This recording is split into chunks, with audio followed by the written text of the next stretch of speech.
Each year before the NFL draft, prospects demonstrate their ability to run, throw, catch, lift, and jump. But as the NFL's use of the Wonderlic IQ test confirms, physical ability alone isn't enough. In fact, three things matter: body, mind, and heart. Hello, I'm Dan Hill, founder and president of Sensory Logic, a research firm that specializes in scientifically detecting, quantifying, and analyzing the emotional dimension of everyone, from common criminals to presidential candidates, consumers, salespeople, and now professional athletes too. Does passion matter in sports? I think so. Otherwise, without that missing piece of the equation, you won't know the character, the motivation, the coachability of a player. You won't really know who you're picking in the draft or how to get the best effort out of the players on your existing roster. Case in point, all those teams that underestimated Tom Brady's love of football and what that would mean on the playing field. I just remember being there with my mom and dad. Sorry about that. You know, they just were so supportive of me. And they take it as emotional as I do. And, you know, finally when the Patriots called, I was so excited. You know, I was like, I don't have to be an insurance salesman, you know? Truth be told, mistakes get made. Number one, all-time draft bust, Ryan Leaf. Without gauging the heart of a prospect or player, you don't know what you've got. In retrospect, the Peyton Manning versus Ryan Leaf choice is obvious. But remember that 5% of all the players in the Pro Football Hall of Fame went undrafted, and that the transition from college to the pros is treacherously uncertain. Among the stars enshrined in Canton, only 40% of them are also in the College Football Hall of Fame.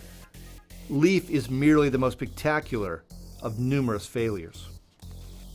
So how can my company, Sensory Logic, scientifically detect, quantify, and analyze the emotional dimension of athletes? The same way that the CIA and the FBI ensure national security. The tool is known as facial coding. It originated with none other than Charles Darwin, the great Victorian scientist, and was refined by the American psychologist Paul Ekman, who taught me the secrets of his facial action coding system back in 1998, before Ekman became famous as the basis for the character Kel Lightman in Fox's primetime hit series, Lie to Me.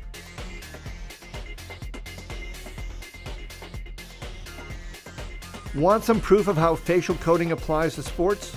Here's Tony Pike in a simulated combine interview with Steve Mariucci and Jim Mora Jr. First, notice the contrived answer. Lip service without any emotional conviction. Considering everything that you hold dear in your heart, where does football rank? Football has always been, number three to me. I put faith always first. Second, notice the player who says he's not upset when he actually is. Were you pissed off at Brian Kelly for leaving you guys before the bowl game, or did you understand, Tony? A lot of guys, screw this. Third, notice the player's uncertain of himself when it comes to learning the playbook. Do you remember what we called it? Jet drive or something. Want to avoid mistakes? Want to draft right and create the ideal team chemistry? Here's one last cautionary tale told to you by facial coding. Consider Coach Ken Whisenhunt and would-be star Matt Leinart. Here's Whisenhunt saying that Leinart's his guy. I have a lot of respect for Matt, what he's gone through and where he is right now. And I'm excited to see how he takes that and where he goes with it. Whether Whisenhunt consciously knows it or not, the coach's face already reveals his emotional recognition that Leinart will fail. Ever seen that look before? Yes, you have. The choice is yours. Greatness or headaches. My goal? Help you field the best team possible.